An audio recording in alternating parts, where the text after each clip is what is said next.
જ્ઞાનનો વિષય એમાં તો દ્રવ્ય ગુણ અને પર્યાય વિકાર વિકાર એટલું જ છે.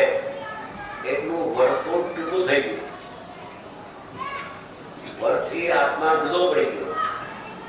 પર પદાર્થ મારે કાંઈ લેવા દેવા સમય નથી.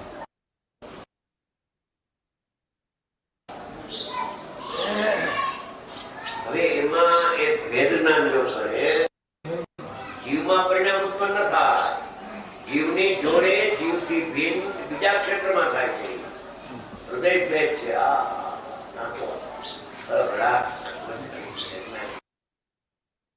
સુધાર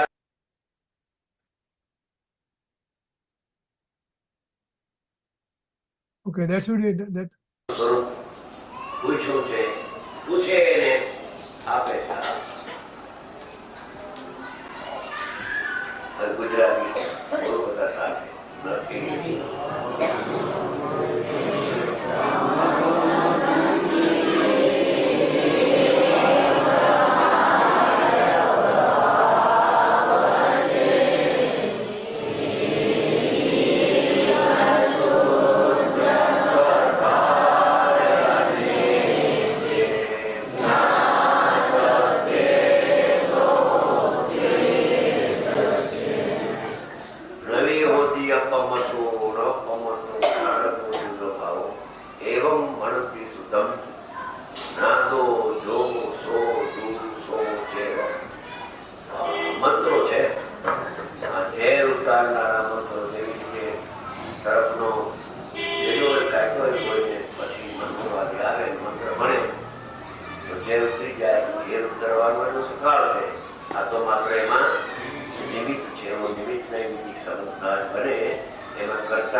માની બેઠો છે કે હું કરતા છું, હું બધાને સમજાવી દઉં, હું બોધ આપું તો બીજાને તમે કથન થાય. મૂર્ખ છે, મૂંઢ છે. એટલે તારાથી બીજાને સમ્યક દર્શન થાય, એ સમ્યક દર્શન તો એના આત્માથી થાય. એનો આત્માનો આશ્રય કરશે ક્યારે થાય? જે જ્ઞાય ભાવ છે, જાણનાર જાણનાર જાણનાર છે, કરનાર કરનાર કરનાર કરનાર છે જ નહીં. વસ્તુના સ્વભાવમાં કરવું તો છે જ નહીં. બંધનો તો કરતા નથી, પણ મોક્ષની પર્યાયનો આત્મા કરતા નથી. કેવળ જ્ઞાનનો કરતા નથી તો સમ્યક દર્શનનો કરતા ક્યાંથી થાય? ત્યારે એને જાણે, પણ કરે એ તો આત્માના સ્વભાવમાં નથી. જ્ઞાનથી શરૂઆત કરી છે. જાણનાર આત્મા નાયક ભાવ છે કે અનાદિ અનંત? નાયક ભાવ નવો પ્રગટ થતો નથી. વસ્તુ અનાદિ અનંત દ્રવ્ય સ્વભાવ, દ્રવ્યનો સ્વભાવ અનાદિ અનંત પરિણામથી ભિન્ન છે, ત્રિકાળ ભિન્ન છે. તે કારણે આત્મા પરિણામનો કરતા નથી અને તે કારણે પરિણામનો જ્ઞાતા પણ નથી. કેમ કે ભિન્નને જાણે તો આત્માને જાણવું રહી જાય છે. માટે કરતા પણ નથી અને પર્યાયનો જ્ઞાતા પણ નથી. વ્યવહારને જાણેલો પરિણામ આવે છે ને, એ તો કોઈ વખતે એ ભિન્નની ઓલી ચર્ચા થઈ છે સંવાદમાં, બધો ખુલાસો છે. રાજા બહુ પ્રશ્ન કરે છે. જ્ઞાયક ભાવ, જાણનાર જાણનાર, અહીંયા જાણનાર બિરાજમાન છે. તે કેવો છે? અપ્રમત પણ નથી. 7મા ગુણસ્થાનથી 14મા ગુણસ્થાનના પરિણામોને પરમાત્મા અપ્રમત દશા કહે છે. અપ્રમત એટલે પ્રમાદ યોગ્યો, સાવધાન થઈ ગયું છે. આત્મામાં લીન છે, આત્મામાં લીનતા છે. રાગમાં લીનતા હતો, હવે આત્મામાં લીન થયો. એવી અપ્રમાદ દશા, પ્રમાદ છૂટી ગયો. એ પરિણામ 7 થી 14 ગુણસ્થાનના પરિણામ આત્મામાં નથી. અને પ્રમદ પણ 1 થી 6 ગુણસ્થાન એ પણ આત્મામાં નથી. એ નથી એમ કહ્યું છે. ગૌણ કરવો વ્યવહાર નહીં છે, નિશ્ચયને નથી. કોઈ નૈવો પ્રયોગ કર્યા સિવાય સ્વભાવની સિદ્ધિ કરે છે. સ્વભાવ સિદ્ધ કરવા માટે અપેક્ષા નથી, પણ જે સ્વભાવ સમજતો નથી એને નૈ દ્વારા સમજાવે છે. તો આ નૈથી શુદ્ધ છે અને આ નૈથી અશુદ્ધ છે એમ છે. એ તો પ્રથમથી શુદ્ધ છે, એને નૈની જરૂર. નૈથી નિરપેક્ષ આત્મા, આત્માને જાણે ત્યારે શુદ્ધ થાય એમ નથી. આત્માને જાણે કે ન જાણે એ તો પ્રથમથી શુદ્ધ છે. અનાદિ અનંત શુદ્ધ છે, નિરપેક્ષ શુદ્ધ છે. સંવર નિદ્રાને મોક્ષ શુદ્ધ પર્યાય છે, એ સાપેક્ષ છે. અને ત્રિકાળીને તો નિરપેક્ષ છે, એની કોઈ પર્યાયની અપેક્ષા નથી. કહ્યું છે આ વિનાયક ભાવ છે. એમાં આ પરિણામ 14 પ્રકારના પરિણામ જે ક્રમે પ્રગટ થાય છે, એ પરિણામ એમાં નથી. એ રીતે એને શુદ્ધ કહે છે. શુદ્ધ પર્યાયથી રહિત છે, માટે આત્મા શુદ્ધ છે. શુદ્ધ હજી તો અશુદ્ધ પર્યાયથી સહિત માને છે. શુભાશુદ્ધિ સહિત ને પાપથી બંધ થાય, પુણ્યથી ધર્મ થાય. પ્રભુ જે તારામાં નથી એનાથી તને શું લાભ હાનિ થાય? તો તારાથી ભિન્ન છે તત્વ. નવે તત્વથી આત્મા અત્યંત ભિન્ન છે, સર્વથા ભિન્ન. સવિચાર મને એ પર્યાયથી રહિત છે માટે શુદ્ધ છે. એ રીતે એને શુદ્ધ કહે છે. શુદ્ધ પર્યાયથી રહિત માટે શુદ્ધ છે. જો શુદ્ધ પર્યાયથી સહિત માને તો એ શુદ્ધાત્માને માનતો. અરે શુદ્ધ પર્યાયથી સહિત તમે કહીએ છીએ, અમે ક્યાં આવે અશુદ્ધ પર્યાયથી સહિત? અમે નિર્મળ પર્યાય સમ્યક જ્ઞાન ચારિત્રના પરિણામ પ્રગટ થાય એનાથી આત્મા સહિત છે કે સમ્યક જ્ઞાન ચારિત્રના પરિણામ તને પ્રગટ થઈ તો એનાથી સહિત ઉપલો છે. રહિતથી ઉપર તો પ્રગટ. આ રહિત ને સહિત ની રમત છે. જૈન દર્શનમાં રહિત ને સહિત ની રમત છે. એને શુદ્ધ કહે છે. શુદ્ધ શા માટે? કે શુદ્ધાશુદ્ધ પર્યાયથી રહિત છે. મોક્ષમાર્ગ પ્રકાશમાં આવે શુદ્ધાશુદ્ધ પર્યાયનો પિંડ તેને આત્મદ્રવ્ય કહેવામાં.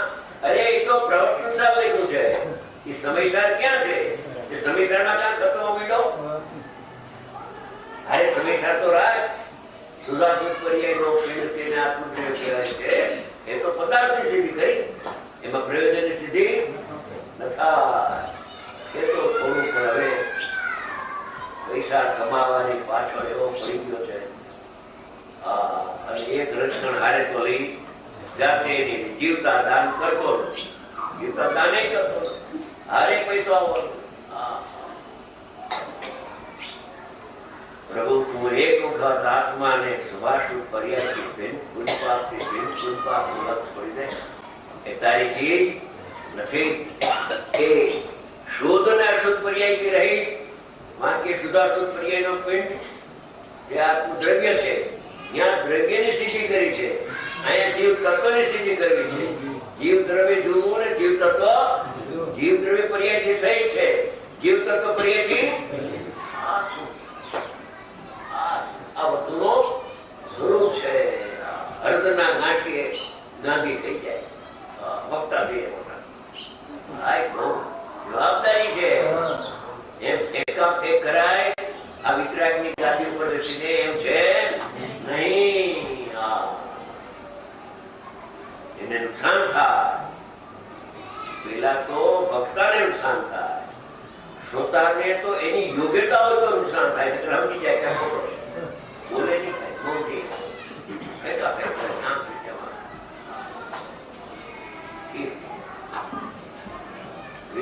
બોલે માટે ભક્તાની જવાબદારી તો શ્રોતા કરતા વધારે છે. તમે ભેગા ના લે. અહીંયા જે શુદ્ધાશુદ્ધ પર્યાયથી રહી છે એને શુદ્ધ કહે છે ભગવાન સર્વજ્ઞ દેવ. ભણંતી સર્વજ્ઞ ભગવાન નામ પરમાત્મા છે કે આ બધાના આત્માઓ એમાં ઉત્પન્ન થતા પરિણામ, એની બાજુમાં ઉત્પન્ન થતા પરિણામ, એમાં નહીં. જીવમાં પરિણામ ઉત્પન્ન ન થાય. જીવની જોડે જીવથી ભિન્ન બીજા ક્ષેત્રમાં થાય છે. હૃદય ભેદ છે.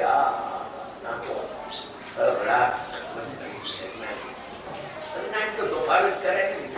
ધંધો તેનો એને વિચાર સમજાતું નથી. એનો વાંધો એને સમજાતું નથી.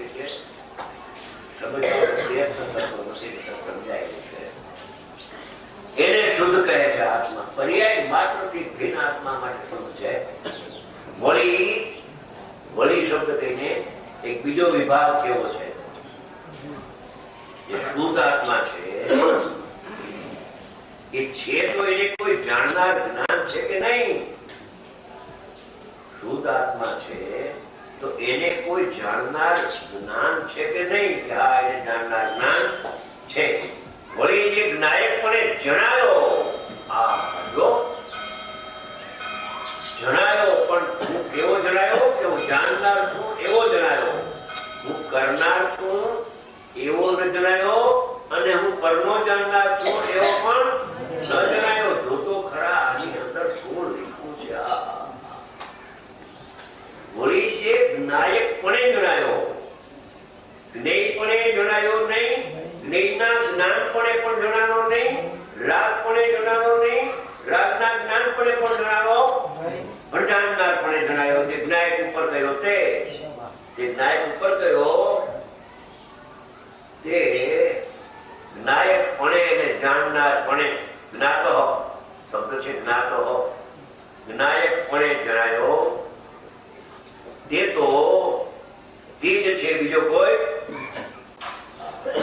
આગળ આવશે ટીકા પછી ખુલાસો.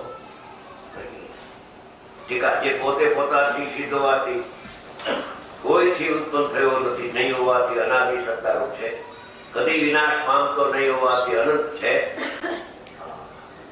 શ્રીમદ રાજમાં કહ્યું છે કે પદાર્થ કોઈ સંયોગથી ઉત્પન્ન થાય, કોઈ યોગથી નાશ ન થાય. અનાદિ અનંત વસ્તુ દ્રવ્ય સ્વભાવ અનાદિ અનંત, કેવો પરિણામથી રહિત અનાદિ અનંત રહ્યો છે. એક સમય માત્ર પરિણામથી સહિત થયો નથી. ભૂતકાળમાં થયો નહીં, વર્તમાનમાં છે નહીં, ભવિષ્યકાળે પણ થશે નહીં. આ ત્રિકાળ પરિણામથી રહિત ઉપાધિ ભૂત તત્વ જ્ઞાનનું ધ્યેય, આ ધ્યેયની વાત ચાલે છે. એનું ધ્યાન કેમ કરવું, હવે આમાં બધું છે. એક ગાથામાં હું લક્ષ્યમાં લેતા, હું વિચાર કરતા એને અધર્મ થાય, એને આત્માના દર્શન થાય કે પરિણામ માત્રથી રહિત છે. એવો જે આત્મા પોતે પોતાથી સિદ્ધવાથી નિરપેક્ષ સિદ્ધ, શરીરનો સંયોગ થાય માટે જીવ ઉત્પન્ન થાય. પૃથ્વી, પાણી, અગ્નિ, વાયુ, વનસ્પતિ 5 પદાર્થ ભેગા થાય ત્યારે જીવ ઉત્પન્ન થાય. ગપ્પા મારે સર્વજ્ઞ ભગવાનની મસ્તી બહાર છે. અજ્ઞાની વિચાર, આ ગ્રેટ વિચાર છે જે પોતે પોતાથી જ લીધો હોવાથી આત્માની જ્ઞાનની પર્યાય આત્માને જાણે તો એ આત્મા છે એમ નથી. જ્ઞાનની પર્યાય પ્રસિદ્ધ કરે કે ન પ્રસિદ્ધ કરે, કેવળ જ્ઞાન પ્રસિદ્ધ થાય કે ન થાય, એ તો અનાદિ અનંત છે. એને કોઈ પર્યાયની અપેક્ષા નથી. નિરપેક્ષ તત્વ અનાદિ અનંત વસ્તુ સ્વભાવ અનાદિ અનંત હોય, એ પરાધીન ન હોય. આનાથી આ ને આનાથી આ એ પદાર્થ નથી. આ હોય તો આ હોય ને આ હોય તો આ હોય છે. સ્વતઃ સિદ્ધ છે, સ્વયંભૂ આત્મા છે. સ્વયંભૂ પોતાથી રહેલો છે. પોતે પોતાથી સિદ્ધ હોવાથી કોઈ જીવ ઉત્પન્ન થયો નહીં હોવાથી આ બાળક જન્મે એટલે આત્મા જન્મો, અને દેહનો વિયોગ થાય એટલે આત્મા મરી ગયો એમ છે. જન્મતોય નથી ને મરતોય નથી, તો અનાદિ અનંત ધ્રુવ તત્વ સામાન્ય અનંત ગુણાત્મક છે. અનાદિ સત્તારૂપ છે. જો અનાદિ એટલે એની આદિ નથી. આત્મા બધા ક્યારથી, અરે ક્યારથી થયો? દ્રવ્યનું થવું હોય નહીં, દ્રવ્યમાં થવું હોય નહીં. શું થવું ને થશે એ પર્યાયના ધર્મ છે. શું થાય ને થશે એ બધા પરિણામના ધર્મ છે. દ્રવ્ય સ્વભાવ તો અનાદિ અનંત અનાદિ સત્તારૂપ છે. સત્તા એટલે હોવાનું, અસ્તિત્વનું. સત કહો, સત્તા કહો, અસ્તિત્વ કહો, હોવા અનાદિ સત્તારૂપ છે. એક કે અનાદિ ભૂતકાળ થયો, હવે ભવિષ્યકાળ કદી વિનાશ પામતો નહીં હોવાથી આત્માનો નાશ કદી પર્યાય ઉપજે છે. પર્યાય ઉત્પન્ન થાય ને પર્યાય નાશ થાય. પણ ભગવાન આત્મા દ્રવ્ય સામાન્ય એ તો ઉપજતો નથી ને મરતો પણ કદી કદી શબ્દ વાપર્યો છે. કોઈ પણ કાળે, કોઈ કાળે એનો નાશ થાય. મનુષ્ય પર્યાય જાય ને દેવ પર્યાય આવે, એમાં ફેરબદલો પર્યાયમાં થાય. પણ દ્રવ્ય સામાન્ય તો જે મનુષ્ય પર્યાયમાં આત્મા છે તે દેવ પર્યાયમાં છે. અને દેવ પર્યાયમાંથી કોઈ જીવ આવ્યો હોય તો જે દેવ પર્યાયમાં હતો તેનો તે જીવ અહીંયા જે પર્યાય પડશે છે વસ્તુ પડતી નથી. પરમેનન્ટ વિદ્યા ચેન્જ. અમારા ભાઈ મને યાદ નતું, આપણે કેવા રમેશભાઈ યાદ પરમેનન્ટ વિદ્યા જે વસ્તુ કાયમ ટકે છે અને પરિણામથી પલટે છે. આ નવીભાઈ કહેતા હતા તો વિજ્ઞાન છે. વિજ્ઞાન પણ જૈન દર્શનની વાતો સ્વીકાર કરે છે. એમાં આવતો છે ભણવામાં વસ્તુ કાયમ રહે છે, પરિણામે પલટે. વસ્તુ પલટતી નથી, પરિણામ પલટે, પણ વસ્તુ પલટે. મિથ્યા અવસ્થા થાય ત્યારે આત્મા મિથ્યા દ્રષ્ટિ ન થાય, અને સમય દર્શન થાય ત્યારે સમય દ્રષ્ટિ ન થાય. એ તો છે ને એનું નામ ભગવાન આત્મા છે. મિથ્યા દ્રષ્ટિ થયો એ પણ ઉપચાર, સમ્યક દ્રષ્ટિ થયો એ પણ ઉપચારના કથન. પરિણામના ધર્મને દ્રવ્ય ઉપર આરોપ કરીને દ્રવ્ય તેવું છે એમ ઉપચારથી કહેવામાં. આત્મા તો મિથ્યા દ્રષ્ટિ નથી, સમ્યક દ્રષ્ટિ. આત્મા તો ભગવાન છે, પરમાત્મા છે. આત્મા એ બધા પરિણામના ધર્મો છે. પરિણામ પલટે, પરિણામ પોતાનો માને તો વિચાર છે, આત્માને પોતાનો માને તો સમ્યક દર્શન. એવા પલટા પરિણામમાં આવે. સોનાના પરિણામ પલટે પણ સોનું પલટે નહીં. સોની નજર સોના ઉપર છે અને બહેનોની નજર ઘાટ ઉપર છે. બહેનોની નજર સભ્ય દ્રષ્ટિઓ એની વાત નથી, આ તો અજ્ઞાની બેન હોય એની વાત છે. એની નજર પરિણામ આ ઘાટ સારો, આ ઘાટ ખરાબ. વિશેષ ઉપર નજર કરતા વિષમ ભાવ પ્રગટ થયો. આ ઘાટ સારો, આ ઘાટ ખરાબ. સોનીની આગળ હાર લેવા કે સોની પ્રમાણિક તો એક 18 વાળું સોનાનું હાર હતો અને એક 22 કેરેટનો. 22 કેરેટ ઊંચું હોય. હવે એ ઊંચું જે 22 કેરેટ હતું એનો ઘાટ જરા અને અણગમો હતો અને 18 કેરેટ વાળાનો એને ગમ્યો કે મને તો આ હાર ગમે, પણ બેન આ સોનું હલકું, મારે કાંઈ સોનાની હારે તમામ, મારે તો ઘાટ જોઈએ છે. સમજાણું? હા, એની નજર ઘાટ ઉપર છે. સોની પ્રમાણિક બેન પણ આ સોનું હલકું છે, મારે સોનું હલકું ભારે નહીં, મારે તો ઘાટ જોઈએ. હું ઘાટ થી શોભીશ, હલકા ભારે સોનાથી શોભીશ.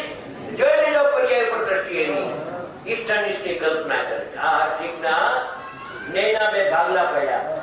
આ જ્ઞાન નથી માટે ભાગલા પડ્યા છે. એ અજ્ઞાની બે ભાગ પાડે જ્ઞાનના. આ જ્ઞાન સારું ના જ્ઞાન, અરે જ્ઞાન તો જ્ઞેય જ છે. જ્ઞેયમાં કોઈ સારું નતું છે. રદ કરકે રીધિ વૈમાની દેવની આ સર્વે જાણા એક ઉજ્જવલ. તો આઈનું રટણ હોય કે દેવની રીતિઓ અમને કઈ ફરક લાગતો. હીરો હોય કે કાંકરો હોય અમને તો બે ઉજ્જવલ લાગે. હે એવું હોય કઈ હીરાને તો તેજી ઉપર રાખો ને કાંકરા તો ભલે બહાર નાખી દો. તને હીરાની કિંમત છે, અમને હીરાની કિંમત. એ જેને ચૈતન્ય હીરાની કિંમત થઈ એને આ રજકણના હીરાની કિંમત હોઈ શકે નહીં. ભાવ ઉઠી ગયો છે, ઉદાસીન છે. વિનાશ પામતો રહેવા અનંત છે. અનાદિ અનંત સિદ્ધ કર્યો આત્મા. અનાદિ અનંત જો પેલા અનાદિ અને છે અનંત બે શબ્દ છે ને. અનાદિ અનંત છે. આગળ નિત્ય ઉદ્યોગ હોવાથી નિત્ય પ્રગટ છે. પ્રગટ થાય છે એમ નહીં. નિત્ય હંમેશા ઉદ્યોગ રૂપ હોવાથી છે ને છે, તેથી ક્ષણિક નથી. જે સ્વભાવ અનિત્ય ન હોય, જે સ્વભાવ નિત્ય હોય, અનિત્ય પર્યાય હોય. પર્યાયનો ધર્મ અનિત્ય છે અને દ્રવ્યનો ધર્મ તો નિત્ય છે. નિત્ય ઉદ્યોગ રૂપ હોવાથી ક્ષણિક નથી અને સ્પષ્ટ પ્રકાશમાં જ્યોતિ છે. પ્રત્યક્ષ આત્મા. સંતો લખે છે કે આ આત્મા પ્રત્યક્ષ આત્મ જ્યોતિ છે, અમને દેખાય છે. તને દેખાતું નથી તો તારી આંખ એ ઉઘાડ તો દેખાય. પર્યાયને જોવાની આંખ બંધ કર ને દ્રવ્યને જોવાની આંખ ઉઘાડ તો તને પણ દેખાશે. હજી તો આમ થયા છે. અહીંયા તો કે છે તારા પરિણામે જોવાનું બંધ કરી દીધું. બસ પ્રકાશમાન જ્યોતિ છે. એવો જ્ઞાયક એક ભાવ છે. આ જ્ઞાયકની સિદ્ધિ કરવા માટે 3 લીટીની ટીકા કરી. જ્ઞાયક કેવો છે કે આવો પોતે પોતાથી સ્થિત છે. 1 અનાદિ અનંત છે. 2 ત્રીજું નિત્ય ઉદ્યોગરૂપ છે અને ક્ષણિક નથી અને સ્પષ્ટ પ્રકાશમાન જ્યોતિ છે. એ તો પ્રત્યક્ષ જળ જ્યોત છે. જળ જ્યોત છે. સમ્યક દર્શન નવું પ્રગટ થાય. આત્મા પ્રગટ નથી થતો. સમ્યક દર્શન પ્રગટ થાય કે આત્મા નથી. પ્રગટ છે તે આત્મા, પ્રગટ છે તે આત્મા છે. પ્રગટ થાય છે તે અમને પર. અહીંયા સુધીની પરાકાષ્ઠાની વાતો સાથેમાં છે. 185 કળશ કાઢો. સમયકાળનો 185. આમાં તો કોઈનો ના હીરા પીરા નજર પડતી નથી.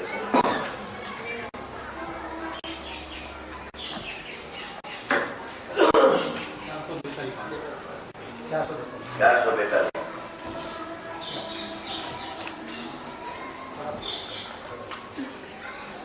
હા, સમય સાથે રોજ પગે લાગે, ભગવાનને પગે લાગે એવું ગુરુ પ્રાપ્ત કરો. પછી જીનવાણીને પણ પગે લાગે,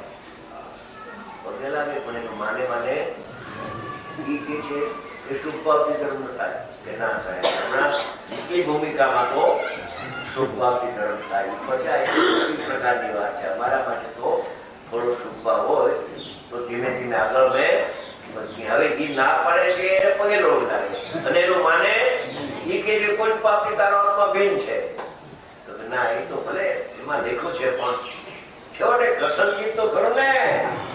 હા, જોઈ લેજો એના અટકચાળા અડોળ્યો છે, સરળ નથી. શ્રીમતીએ કહ્યું 4 બોલ મધ્યસ્થતા, સરળતા, પછી વિશાળતા અને જીતેન્દ્રિય. આ 4 બોલ છે.